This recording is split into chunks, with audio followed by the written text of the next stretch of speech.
Well, I'm here with Amy and Annie, and we're talking about De George's syndrome. And I know their surname is George, but the two don't relate. It's a medical condition. It could be genetic, we're not sure. It could be that it's environmental, we're not sure. But I thought it'd be really interesting to talk to them about it, because actually it is part of your life, isn't it, girls? So tell us what it is and what the symptoms are. Who's going to kick us off? You. Don't laugh. Basically, De George syndrome is a missing chromosome, which is very important. And that chromosome... 22. 22q. So that's the name of the chromosome that's missing, 22q. Yeah. Okay, right. Okay. So that's the big chromosome that's missing. We don't know if it's genetic or not. You can be healthy and have it. Some people don't even know they have it. Okay. Yeah. Okay. And I know it affects the two of you differently to one another. So tell us how it affects you. So how does it affect you, Amy? Let's start with you, because Annie's just had the chance to speak and don't want to leave you out. So. Okay, so I have the bone side of things, whereas I have brittle bones. I have what's the word? No, where you the. Oh, okay, yeah. I can't remember what it's called. And I have scoliosis, 2 metal rods in my back, and a metal hip, and it's basically the De George syndrome eating away at everything. Okay. But the doctors are really good because they sort of get it before it gets worse, which is good. Okay, so have the doctors arrested its progress? Yes. Right, okay. And also, I can read, but not... She's dyscalculia. Okay. I have dyscalculia, she has dyslexia. Joy! Yeah. You must be fun at parties. Yeah, I have dyscalculia is basically where Can't read numbers. you give me a postcode or a number plate and I cannot see. Yeah, okay. Yeah, so it's to do with numbers, whereas yours is to do with letters. Yeah, absolutely. Okay, so because I remember the first time I ever met you, it was at I think you introduced me to your sister, actually. Yeah. Probably. And she at the time you were constantly breaking stuff. I mean, you went from one break to the next break to the next break, but that's quite a long time ago now. So obviously things are under a bit more control and a bit more managed. I lost my teeth, so I'm not in pain anymore with that. Right. Okay. So that's helpful. Yeah. So that's a good thing. Well, it's a good thing, but it's not a good thing. No. But yeah, I constantly broke stuff. Yeah. Like you said, I've broken my arms umpteen times, my leg. But the doctors are surprised that I'm still walking. Okay. Because they said to me that I wouldn't even be here at 30 at first, but I've proved them wrong. Yay! Woo! Also, they said people with my thing don't usually walk because of like the rods and all that sort of stuff. And I said to them, it was God. Okay, fantastic. So Annie, yours is not the same. You don't have the bone situation. So how does it manifest itself for you? I've got a rare heart condition. Okay. It's called truncus arteriosus, and I think I was one of the first to have it. They didn't know nothing about it. Okay. Which is fun. Yeah. Okay.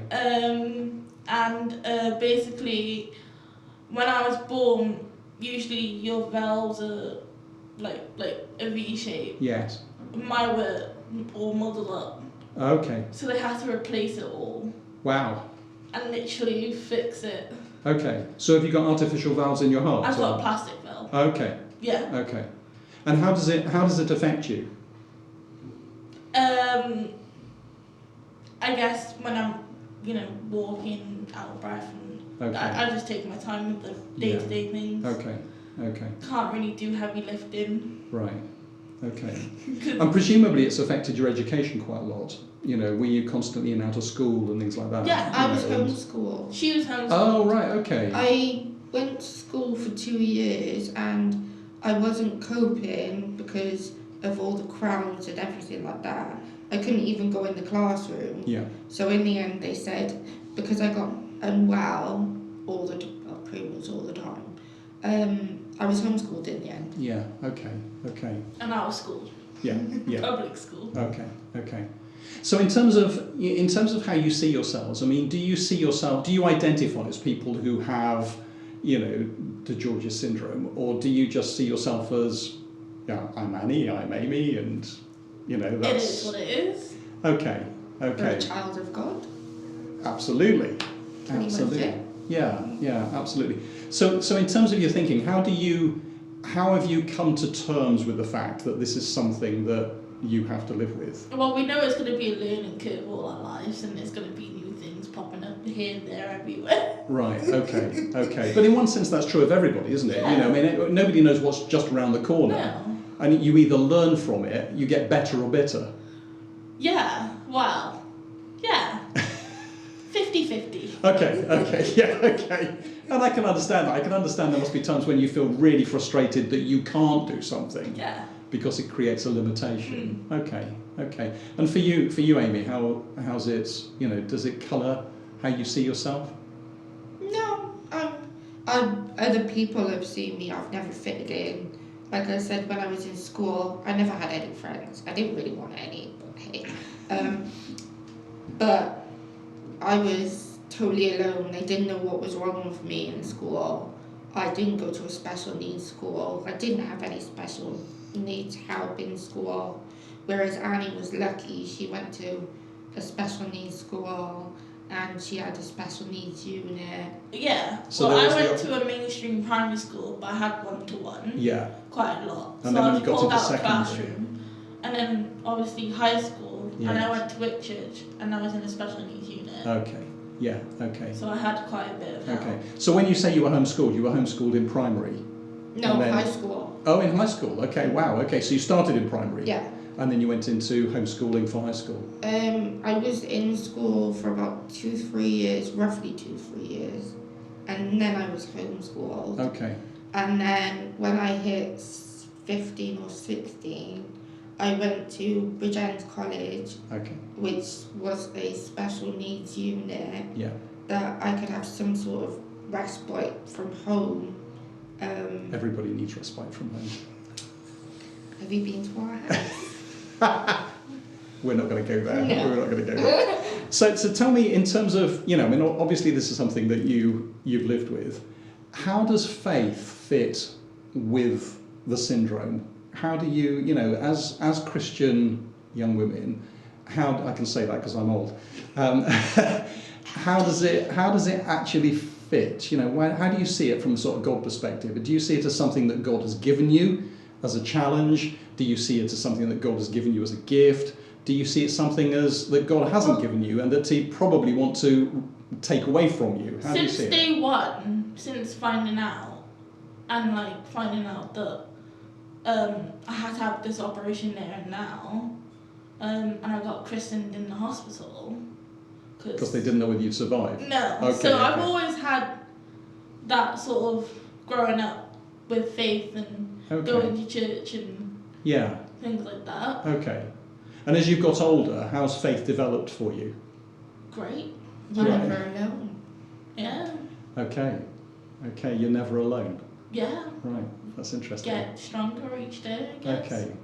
Because in lots of ways, it's because of you that your sister came to church, isn't it? Because you were baptised here. Yeah. And then last year. This year. This year you've been baptised, haven't you? Yeah. Yeah. I would say I've been coming here since 11. Okay. But I think when I was 8, I think Bill organised a prayer thing for me before I went into hospital. Okay. And He blessed the house, didn't he? Yeah. Since then. Right. Wow. Yeah. Very good. Had loads of prayers and stuff. Yeah, because one of the things I've realised about you, because in one sense I've known you, but because you were involved in the youth, I've only just started to really get to know you. Yeah. One of the things I've realised in the last 12 months, let's say, is that you are very much on a journey, aren't you? You're on a journey of discovery as to who you are and who God means you to be. Yeah. And do you find that exciting or challenging or? Exciting, I guess. Okay. Wherever it goes, okay. I'm happy with it. Yeah, it's learning. One of the things I find is that it's learning to listen to God and do what He says, not just do my own thing. No. And that's a challenge. Yeah. Yeah. Okay, I get that. Yeah, I get that. And Amy, for you, faith has become extremely real in the last 24 months, 2 years, I guess. Because I remember you popping in to see me one day and you said to me, I know about Jesus, but I've realised I don't know Jesus. What would you say the difference has been? Because you would say now that you know Jesus, don't you? Yes. So what difference has that made in terms of life and the challenges that you face? Well, to be quite honest with you, I've suffered a lot in life as every normal, everyday person. But I'd rather suffer myself than have anybody else suffer. Yeah, that's like the one thing about us. We'd rather take the pain and let everyone else take it. Okay. But God is in our hands. Well, we're in His hands. Yes. And we know with Him, we can do anything. Yeah. Anything's possible.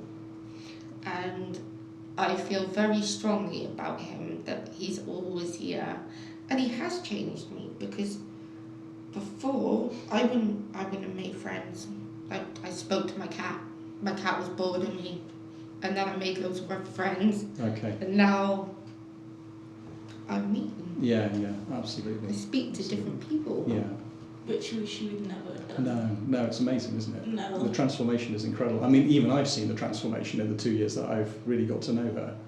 It's amazing. I'm more the outgoing person. Yeah, she would definitely. be just be in the shadow. Yeah, and it's been really interesting because every now and again, Amy sends me a question on Facebook. You know, I've been thinking about this. You know, I wonder what God might think of this. And so she'll ask the question, and about 3 minutes later, she'll come back. Oh, it's okay. I think God's already told me what the answer is. And it's really interesting to see the journey, see the relationship as it's developing. Yeah.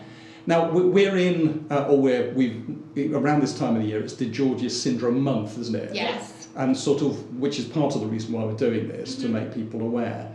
What are the things that you want people to know where the syndrome is concerned? It's very rare. We think that there may be only 3 people in Cardiff, and you're 2 of them, that have got it.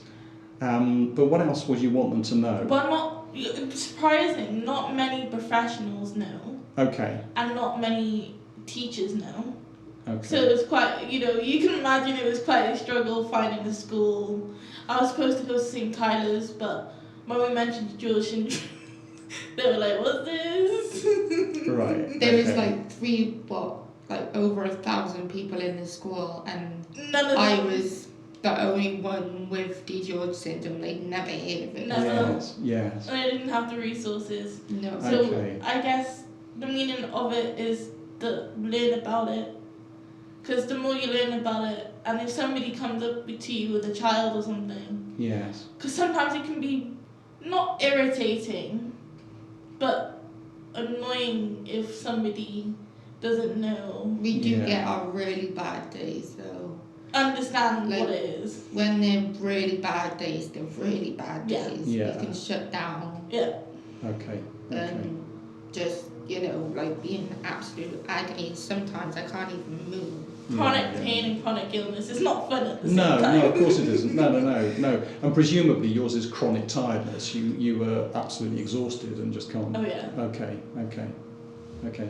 Hey, listen, thanks ever such a lot. Thanks for being willing to do this and make us a little bit more aware of something that, until I met you two, I didn't know anything about it. Yeah. I'd never heard of it. So it's really interesting to be able to talk to you and to have you tell us a little bit about your life journey and what's going on in your life. So thank you. When Jesus says yes, you listen. Absolutely. No one says no.